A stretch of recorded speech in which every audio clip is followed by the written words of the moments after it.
If you've never heard it before, I say it a lot. Like, there are certain elements that make up a chess position, and your understanding of these elements will help you know what to do in a chess position. And it's space, time, piece quality, piece quantity, king safety. These are the 5 things that make up a chess position. And your understanding of these things can really, like, it's very broad. Like, king safety is very broad. Okay, not so broad. Piece quantity is broad. Piece quality is broad. Especially piece quality is broad. Time is another annoying one. Time is very annoying, and I can demonstrate time. Maybe after this, I'll try and demonstrate time. And then space. So let's look at this position and let's analyze using those 5 things.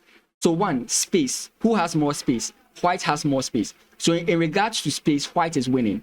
So if we take off every other thing, white should be better because white has the spatial advantage. Number 2, piece quantity. When we look at the board, obviously we know the piece quantity is the same. Next is piece quality. Now, what do you mean by piece quality? Based on the position, some pieces are better than others. I'm not speaking fast.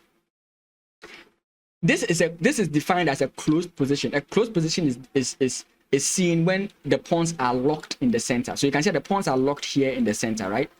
So this is considered a closed position. And in closed positions, knights are better than bishops.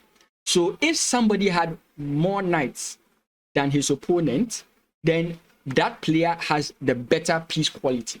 So if, let's say, we look at this position, and when we looked at the material, black had 2 bishops and then white had 2 knights. Forget about the other stuff. We would say that black is better because black has the better pieces, because knights do well in these type of positions. They can maneuver well, right? But they both have the same pieces. Now, when we look at that, we look at the activity of the pieces, and it seems that white has more active pieces than black. It seems, I'll get to it and I'll read the comments, but it seems like white has more activity than black. White pieces have more activities than black pieces, right? So white is winning in regards to space. White is winning in regards to piece quality, right?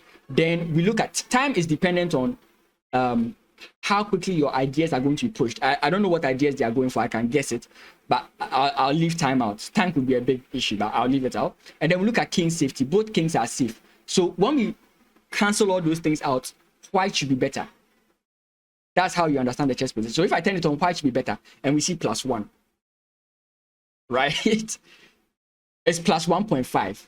So when you put all these factors together, then you know what is happening on the chess position. So as black, what do you realize? Okay, the problem is that my pieces are not active enough. So the aim is to activate your pieces. And now you have to ask, how do I activate my piece? Because I cannot win on space.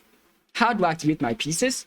Or how do I leave my opponent with worse pieces? That's what you kind of have to look at. So how do I trade my bishops for my opponent's knights so that I have the knight and my opponent has the bishops and I'll have a better position? Now, the problem with even this knight versus bishop thing is that majority of the time, positions end up being open. Majority of the time, in most chess games, pieces end up being, the position ends up being open, which is why people often say that the bishop is 3.5. You get it? Because majority of the time, you are going to get an open position. So if you make this decision that you want to trade off your bishops for the knights, and then the position opens up, you have a problem. Right? I'm really summarizing it. Like, these are things you really have to study. And you wouldn't know them easily. Like, how would you understand if the engine starts saying something like this? Like, how would you understand?